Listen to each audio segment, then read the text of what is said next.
Hey everybody, Jeremy here, and today I want to talk a little bit about web cameras. Now, as I'm sure all of you out there know, trying to find a traditional USB plug-and-play web camera these days is extremely difficult. And fortunately, there are ways around using cameras like that. If you have a somewhat modern mirrorless camera or DSLR lying around, you can actually transform that into your web camera, and you can use it for things like video conferences for work, through Zoom or Skype, RingCentral, Google Hangouts, however you're going to do it, and interacting with friends and family as well. And so far, the easiest and best way to do that was by using a device called the Elgato Cam Link. Really simple, really small device that makes your computer think that your camera is a web camera.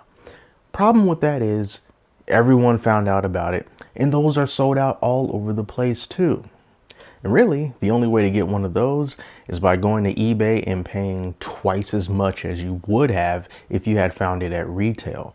And I have been trying to find a way to get that kind of quality, to use my camera, which is a Panasonic Lumix G9 mirrorless camera, as my web camera, and not have to use a whole bunch of wires or a traditional capture device, something that was simple and small like the Cam Link. Surely there had to be something out there. I couldn't find anything until recently. Let me introduce you to this device right here. So this is called the Pengo Technology 1080p HDMI to USB Type-C video grabber. And yes, I did have to read that off the computer screen because it is a lot of words to take in. And I got this from B&H Photo and Video. Now, people in the photography world, you know about B&H. They're a really reliable company. And I will leave a link in the description to B&H where you can find this. And the price, $89.99. So it's already cheaper than the Elgato Cam Link, and it works just like it. But if you're not familiar with something like this, let me tell you how it works. Now, it's assumed that the camera that you have, your mirrorless camera or your DSLR, has an HDMI port in it. And if it does, you're going to plug an HDMI cable into that port. Then you're going to take the other end of the HDMI cable, you know, the big end, and you put it right into the back of this device. And then you plug this part into your computer. Once you do that and turn your computer on, your computer is going to think that your camera is a web camera. And you open up any third-party application that lets you choose from a video source, and you are going to see a generic option that says something like USB video capture, video camera, something like that. And you click on that and it's going to show you the image from your standalone camera. Now, this is USB Type-C, but if you don't have a USB Type-C connection on your computer, you're in luck because they also give you this adapter. It goes from USB-C to traditional USB-A, USB 3.0. So all you have to do, plug that in there and plug this part into your computer and you're done. And what I really like about this is it's not a whole lot of cables like you would have with a traditional box-shaped capture card. You don't have to put an HDMI cable in and then run another HDMI cable out of it and then plug it in via USB. No, this is all that you need. So I'm going to switch over to some smartphone footage so that I can show you this in action. So let me show you the setup here. So there's my camera. And fortunately, the Lumix G9 has a full-size HDMI port, so that's really convenient. So I got the cable plugged into the camera, and then that runs into the Pengo device right there. And then from here, this is running into my computer via USB 3.0. I'm not using USB-C, and I will tell you why in a little bit. Now, let's go over to the camera. To the computer rather. Here I am with my phone. This is the regular web camera, see, and then that's the Lumix right there. Can't see it because it's not activated. This is the regular Windows 10 camera app. So I'm going to go up here and I'm going to switch the camera, and now you can see I'm on the Panasonic camera. And you get so much better quality when you can use a regular standalone camera with your different lenses if you have them to do like your web conferencing and things like that. And you know, overall, it's just a much better look. Now this is just with the Windows 10 application. I'm going to go into OBS since OBS is really popular, and I'm going to show you how that's set up in OBS. All right, so here I am in OBS, and I have the camera set up here as well. As you can see, it's down there in my sources. The source is Lumix right there. And then of course you don't want to see it. You blacken it out and bringing it back, and you see that this is the Panasonic camera right there. Now, one thing that I was concerned about was latency and lag. I'm like, what camera am I going to look at? This does have a low latency to software or hardware or whatever built inside of it, so that there's going to be a very small amount of time between what you actually do and what's shown on the video.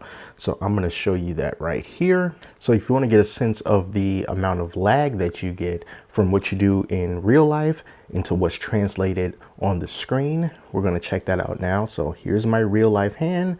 There's the monitor that's being fed from the camera. So I'm just going to open and close my hand really quickly so that you can get a sense of what the latency is like. So even though there is latency, it is very small. I'm talking milliseconds, and that's pretty great. So earlier I mentioned that I'm not using the USB-C, and now I'm going to show you why. So here's where the USB-C connection is on my computer, right here in the back. It's plugged in. I'm not using this adapter here. And let's just go around to the front of the computer, and let's just go to the regular Windows 10 application. So we're going to go here. This is the camera app. This is the regular laptop webcam. There it is right there. We're going to switch it over to the Lumix. Holy cow. Look at that. Now I'm going to close it because I don't want anyone to have any issues from that. But you saw that, right? And that happens sometimes, but it doesn't happen all the time.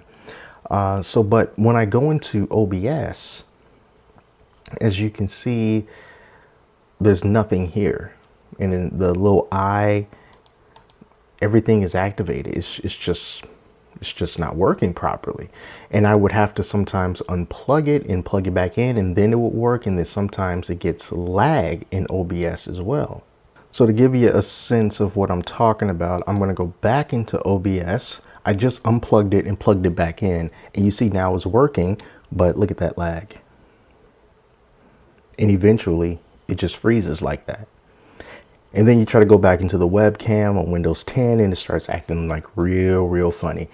You can ignore this. That's from Premiere Pro. That has nothing to do with this. But yeah, you can see that it's just frozen. But I'm going to switch back over to regular USB. All right, there it is. I'm going to plug that right into here.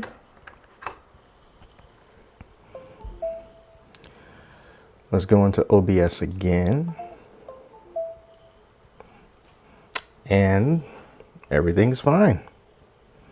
No lag, no weirdness. It's working perfectly fine. So there you go. That is the Pengo 1080p HDMI Grabber in action.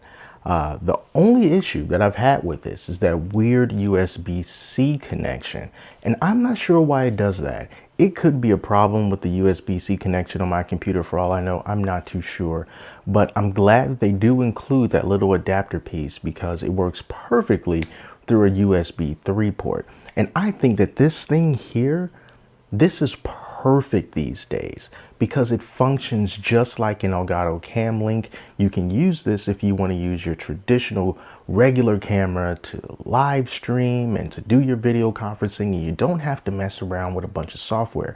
I just showed OBS because, you know, typically people who will watch these kind of videos know about OBS and the basics of how to set that up.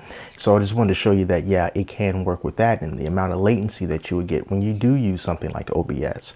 But if you just want to use it as a traditional web camera without all this other software, you're not going to be streaming or anything like that, then it's just really easy to go to a drop down menu in Google Hangouts or Facebook Messenger and just say, hey, don't use my built-in webcam if you have a laptop, use this other camera.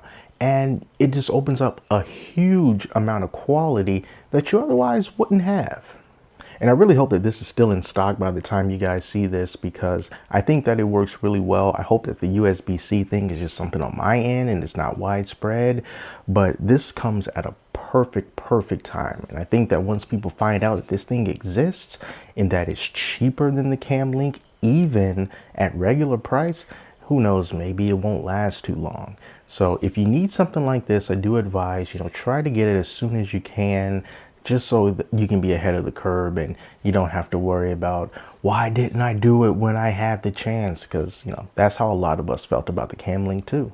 So there you go, guys. Thank you so much for watching this video. And until next time, I'm Jeremy. I'll talk to you later.